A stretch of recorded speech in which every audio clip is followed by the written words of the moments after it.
December 19 அன்று ஏன் ஹனுமான் ஜெயந்தி கொண்டாடப்படுகிறது என்று உங்களுக்கு தெரியுமா? பலர் அறியாத உண்மை என்னவென்றால், ஹனுமான் ஒரே நாளில் பிறந்தவர் அல்ல, கலியுகத்திற்காகவே பூமியில் தங்கியிருப்பவர்.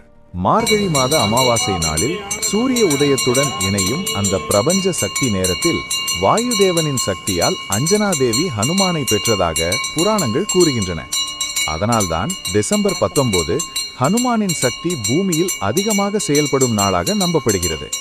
இந்த நாளில் ஹனுமான் வழிபாடு செய்வது வெறும் பக்தி அல்ல, பயம், நோய், எதிர்மறை சக்திகள், சனிதோஷம் போன்றவை விலகும் என கூறப்படுகிறது.